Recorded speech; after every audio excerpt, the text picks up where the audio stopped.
ikutan ngebawa jenazah. Ini orang munafik. Orang munafik itu teman-teman sekalian memperlihatkan kesannya, tampilannya kayaknya mukmin, bahkan paling beriman. Kayak yang segala-galanya tuh kelihatan kepengen, ibaratnya nih ya, kayak pakai kerudungan double-double. Kalau laki-laki jenggotnya lebih panjang gitu kan, kayak bajunya segala-galanya tuh kayak yang harus yang bener-bener paling sunnah lah gitu.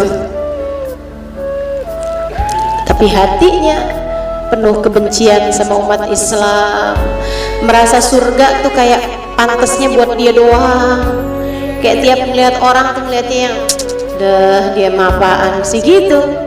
Hati-hati tuh kalau kita punya rasa kayak begitu. Hati-hati kalau kita punya rasa kayak begitu. Rasa merasa diri lebih baik daripada banyak orang. Rasa kayaknya surga tuh udah dibentangkan buat kita, kayak neraka nggak mungkin banget buat kita masukin. Hati-hati, hati-hati sama perasaan kayak begitu.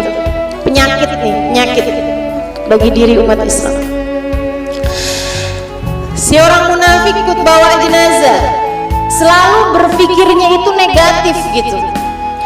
Hati-hati terhadap pikiran-pikiran negatifmu terhadap orang-orang lain. Belajarlah untuk bisa melihat sisi-sisi baik dalam diri setiap orang. Seperti yang tadi saya sampaikan, nyari orang baik tuh nggak usah jauh-jauh.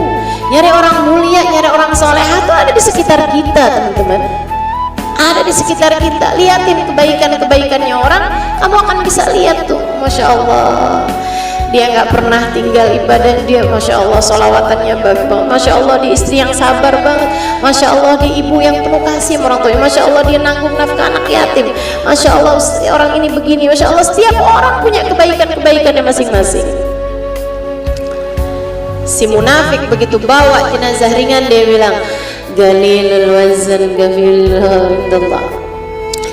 Ini orang ringan bener ya, khafiful wazn khafiful qadr indallah. Ini orang ringan bener timbangannya, kayaknya emang ringan juga nilainya di sisi Allah. Yang nggak berat sama sekali, kayaknya emang nggak berharga di sisi Allah. Kok bisa kepikiran kayak begitu tuh? Kalau nggak dikuasain sama setan tuh emang nggak kepikir tuh kayak begitu ya. Bawa Sa'ad ibn Mu'ad, seorang pemimpin yang sangat disayang sama Nabi Muhammad, kok bisa kepikir kayak begitu? Kepikir dia nggak punya nilai di sisi Allah katanya.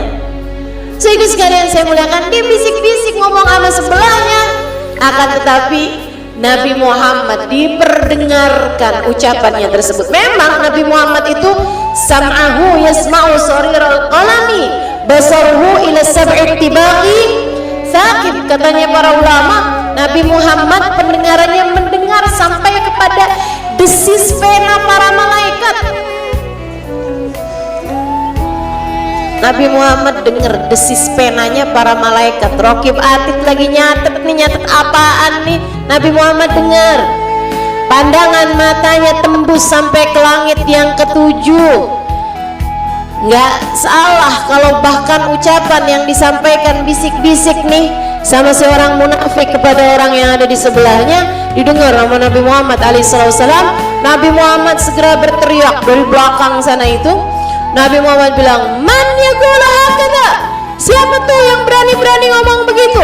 Innahu khafiful qadr khafiful wazn khafiful qadr indallah. Siapa yang berani ngomong kayak begitu, kata Nabi Muhammad.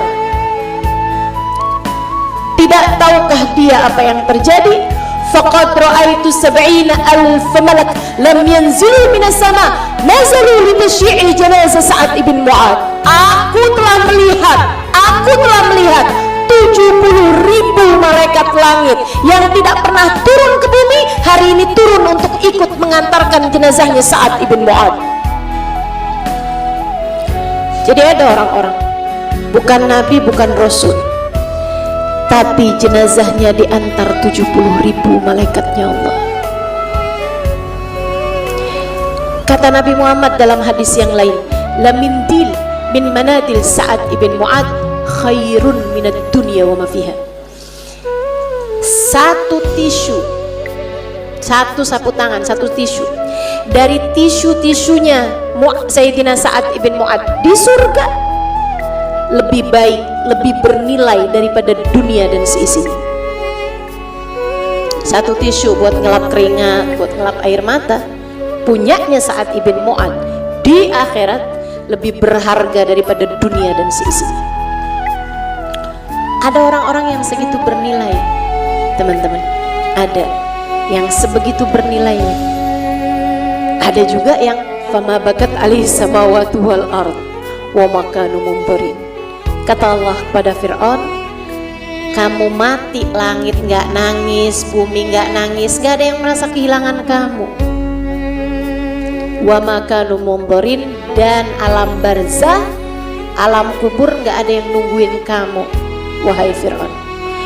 Meskipun kayaknya kayak begitu, meskipun kekuasaannya kayak begitu, meskipun waktu di bumi, teman-teman saudara sekalian tahu seperti apa Fir'aun ketika di bumi. Fir'aun nih waktu hidup di dunia nih, dia kalau bilang ke langit, langit hujan, hujan,